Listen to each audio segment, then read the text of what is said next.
just want to welcome everyone. I'm so delighted to have with us here U.S. Representative Victoria Spartz.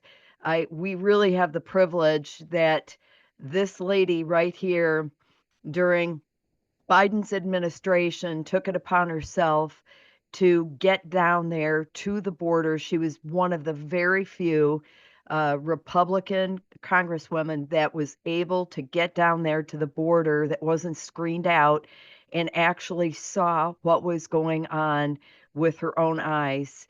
And she is a true advocate for us here at home in Indiana and throughout our nation. So I wanted to ask you, Representative Spartz, if you could indulge me on some of what's going on with immigration, because we can't pick up a paper without talking about it. And as Catholics, um, I've done research and have found out that the U.S. Conference of Catholic Bishops and Catholic Charities has been enriched during the Biden administration to the tune of over $2.4 billion, receiving those monies to basically traffic people across the border. And shockingly, I haven't been able to do the research on Catholic Charities on this piece yet, but the U.S. Conference of Catholic Bishops has received $236 million over the course of years in ushering unaccompanied children across the border. And I just have a real problem with that, a real problem with that. So I wanted to ask you, obviously you passed the Lake and Riley Act, and I just have to compliment you on that. But we have Tom Homan, who is really doing what he can right now. He's moving it into high gear on the Trump policies on immigration and deporting, especially criminals, illegal immigrants. What can you do and your fellow representatives to try to support through legislative measures and whatever you can do to support Tom Homan's efforts? Well, thank you for having me, Vicky. And I'll tell you something, I'm an immigrant myself, and I came here legally. So I am not against legal immigrants. We're a country of immigrants, but we cannot have lawlessness. And you are very right. I've been in the border many times. I even went once with Democrats. I wanted to see what they was seeing there that was different from what I've seen, because it was insane. It was very concerning. Where our government are funding human trafficking, child trafficking, and enriching a lot of organizations that became very corrupt and making a lot of money, and including cartels. I mean, we have become like one of the biggest cartel operations and taxpayers' money, and the country is really in trouble.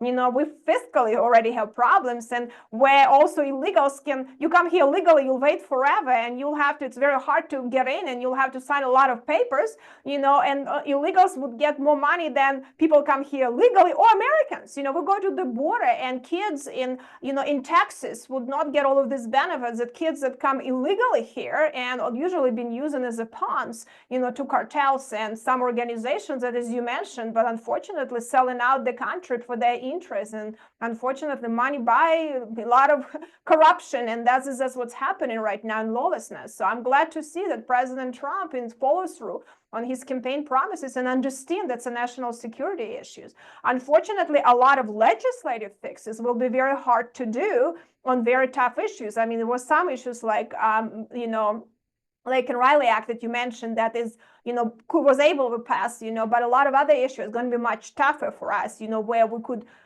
actually tighten legislative frameworks that people cannot abuse asylum procedures like Biden administration did. We can tighten our parole authority for presidents, right?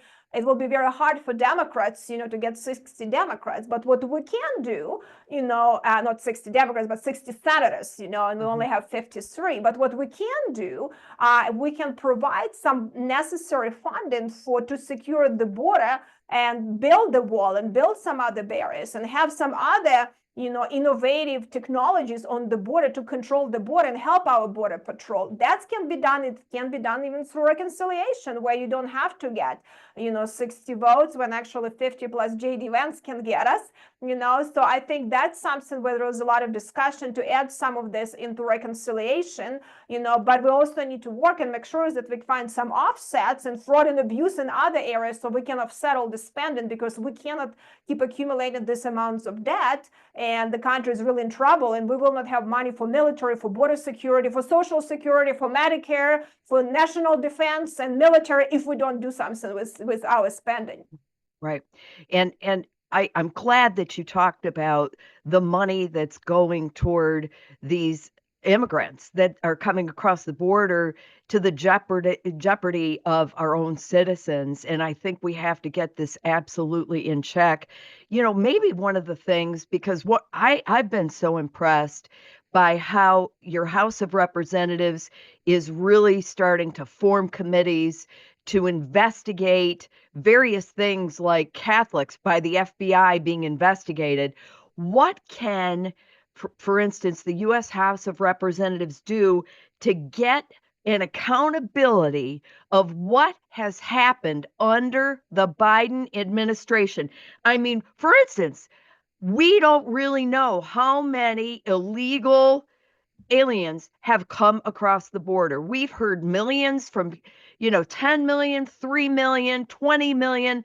How are we going to know how many have actually been admitted under the Biden administration? What is the cost of doing this? I've done the research on usspending.gov, through Catholic Charities, through the, U.S. Conference of Catholic Bishops. But what has been the cost that we've expended as tax-paying citizens to do this? And where are we now? How many people are we letting across the border? Is there a way for us to have an accountability? Is there a committee that can review these things? I'm just going to kick it back to you and see what you think about this. Well, listen, some of these numbers, unfortunately, will be very hard to now find, because, there are some known crossing. There are some getaways that we know by seeing on the cameras, but there are some that we have no ability to even know how many people cross, because we have no ability. We had no cameras, nothing. And cartels are very smart. What they would do on the border, they would have like 500 these migrants, they would send them to one location. So the Border Patrol is busy processing them. They know that there are no resources the rest of the border. And guess what? Usually that's not the best people who would going to be trying to cross the border in the areas that there is no monitoring, right? They know there is no camera, no Border Patrol, and, because actually, these illegals would like to be caught by Border Patrol, because if you get caught by them, the good ones that not doing anything wrong, that you can get lots of perks and benefits. So the one who was running across definitely, had some problems, and we don't even have an ability to know. So we can only guess, so this time we'll just have to be able to